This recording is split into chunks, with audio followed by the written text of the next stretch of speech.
Fala aí, galera. Bem-vindo à nossa aula 2 sobre metazoários, ok?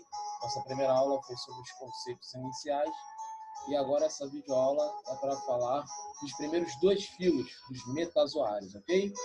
Então, os primeiros dois filos que nós vamos falar são dos poríferos e quinidários, ok? Bem, lembrando que essa aula aqui é componente do segundo ano do ensino médio, né? O professor Everaldo Santana aqui que vos fala, e que a gente pretende no final dessa videoaula que vocês consigam identificar as características dos organismos dos filos poríferos e quinidários, ok? Então vamos lá, vamos falar desses dois filos que fazem parte do filo do grupo dos metazoários. Bem, falando dos filos poríferos, ok? Vamos começar pelos poríferos. Como o nome já diz, porífero, corpo com poros.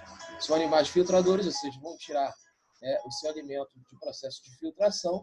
São os mais primitivos seres pluricelulares, ou seja, já apresentam o corpo já constituído de várias células, não apresentam tecido verdadeiro. Isso quer dizer o quê?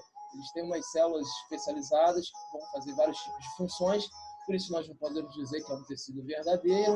São assimétricos, são protostômicos e são animais aquáticos, né? A grande maioria desses animais são animais marinhos e são sésseis. Sésseis é um organismo que sempre vão estar fixado ao substrato, desde o seu nascimento até a sua morte. Esses são esse filo é representado pelas esponjas do mar, ok? E as esponjas elas podem se reproduzir por dois métodos, né? A reprodução dela sempre vai ser sexuada e eles podem se reproduzir por brotamento. E o que é brotamento? A esponja, né? A esponja aqui, ela começa a formar uma protuberância, né? O que a gente chama de broto. Esse broto se desprende e dá origem ao outro organismo. E também por gemulação. A gemulação é quando as condições ambientais não estão propícias ao organismo, então algumas células se juntam, se capsulam, essa cápsula se desprende, cai no substrato e ele fica aguardando as condições ambientais melhorarem. Assim que as condições ambientais são propícias, esse organismo começa essas células se desencapsulam, começam a se multiplicar, dando origem a outro organismo, ok? Bem, aqui eu trouxe um corte de uma esponja para a gente entender como é que é o funcionamento interno dela, ok? Então, assim, essas célulazinhas rosas aqui, ó, elas são chamadas de pinacócitos. São as células que vão revestir, tá, externamente a esponja, beleza? E também nós temos umas células especializadas chamadas porócitos. Os porócitos estão aqui representados por essas bolotinhas roxas e aqui, ó, roxo, roxo, roxo. Ou seja, a água aqui no ambiente externo entra para o ambiente interno da esponja através desses porócitos. Aí vem o nome de poros, né? Então aqui, ó, essa setinha azul aqui é o caminho que a água faz. A água vem por aqui, passa pelos porócitos e cai aqui nesse espaço. E é nesse momento que aqui a água vai sendo filtrada e o organismo vai tirando do ambiente da água todos os nutrientes que ele precisa, ok? Nós temos os amebócitos, que são aqui representados por essa célula, essa bolotinha aqui, ó, cadeia azul, ok? E aí elas têm várias funções, por isso que a gente fala que a esponja não tem tecido verdadeiro. O amebócito acaba sendo responsável pelo crescimento, regeneração. Sim, elas regeneram, tá? Se você cortar uma esponja, ela se regenera. Excreção e reprodução das esponjas. Aí temos uma outra célula especializada, que são essas aqui que ficam na parte interna, que tem um flagelo, ok? Chamadas de coanócitos. Os coanócitos são essas células aqui, ó, com flagelo. Então a água entra pelos porócitos, cai nessa parte interna, que a gente vai chamar de átrio, né? E aqui os coanócitos balançam o flagelo, empurrando essa água para fora do animal por uma abertura superior que a gente vai chamar de ósteo, ok? Ósteo. Vou trazer aqui, vou voltar um slide para vocês darem uma olhada. Aqui, ó. Ósteo, esse é o orifício interno. Ósteo, ósteo, ósteo. Então a água entra por esse lado aqui, né? Lateralmente e sai pelo ósteo, ok? Bem, continuando. E o animal também tem, né? A esponja também tem uma estrutura que permite que ela fique ereta, que ela fique em pé. Então ela tem uma célula chamada de espícula que faz essa sustentação.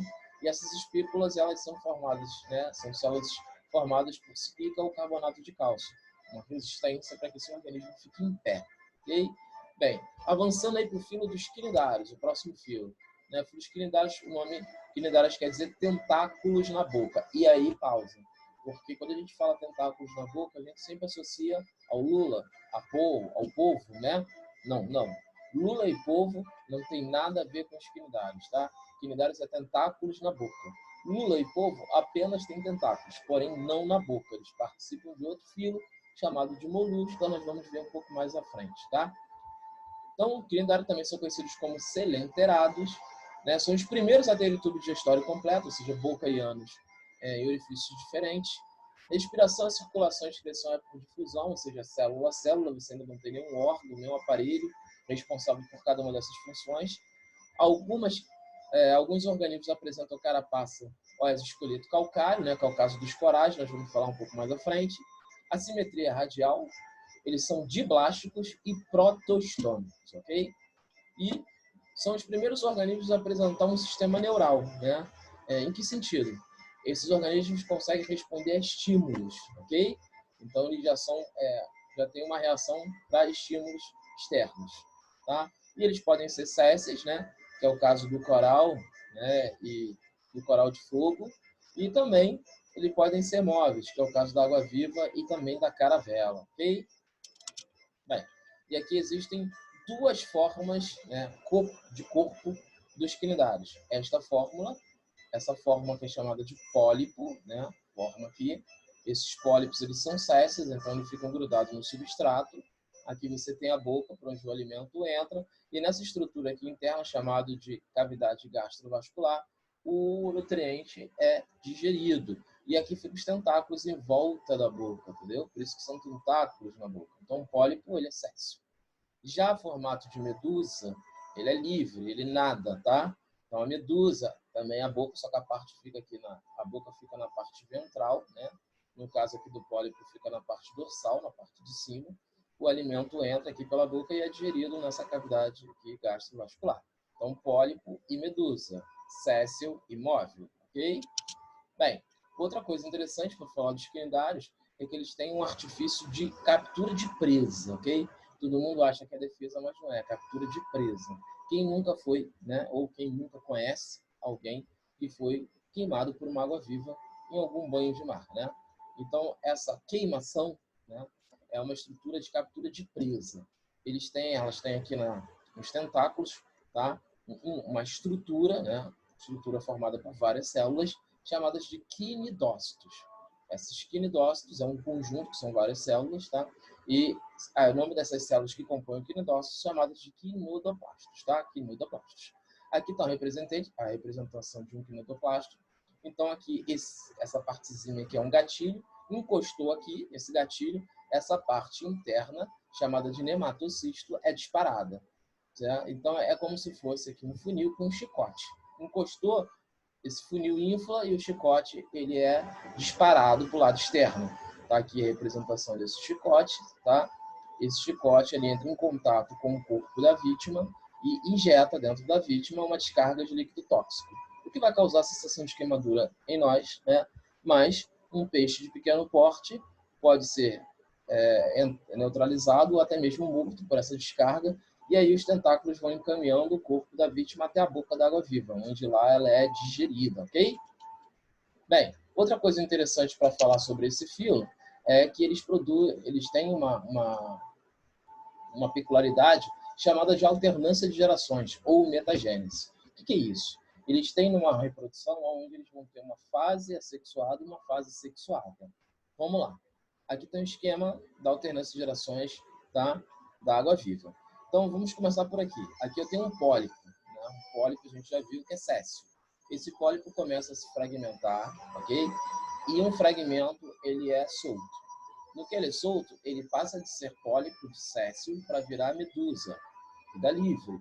E essa medusa aqui jovem, ela vai desenvolver tentáculos. A partir do momento que ela começa a desenvolver tentáculos, vai acontecer o que a gente chama de dimorfismo sexual. Ou seja, você vai ter a formação de machos e a formação de fêmeas. E aí elas vão liberar na água os gametas vão se encontrar e vão formar uma larva chamada de plânula. Essa larva vai se depositar no substrato e vai dar origem, de novo, a um pólipo e o ciclo continua. Então, essa fase aqui de pólipo é a fase sexuada e a fase de medusa é a fase sexuada. Ok, galera? Bem, os quinidários também têm classificações, né? Eles vão ser classificados. Então, a gente tem a classe dos antorozoários, né, que a forma predominante dele, a característica principal dessa classe são os pólipos, ou seja, os césseis, né? E como exemplo nós temos os corais, as anemas e as gorgônias. Também temos uma outra classe, que é a classe dos hidrozoários, tá? Aí aqui a sua forma predominante, sem forma predominante, porque você vai ter tanto pólipos quanto medusas, né? Então aí os pólipos podem ser césseis e as medusas podem ser de vida livre. E nós temos aqui como exemplo o coral de fogo, a hidra, né, a caravela e as águas vivas, ok? Bem, e é isso aí, galera. Então acabamos aqui o nosso segundo vídeo aula, ok? Espero que vocês tenham gostado. Lembrando, se não fixou, volte e assista a videoaula de novo e só avance depois que o conteúdo estiver fixado, ok? Então faltamos mais 2 videoaulas para fechar os metazoários, ok? Vamos à aula 3?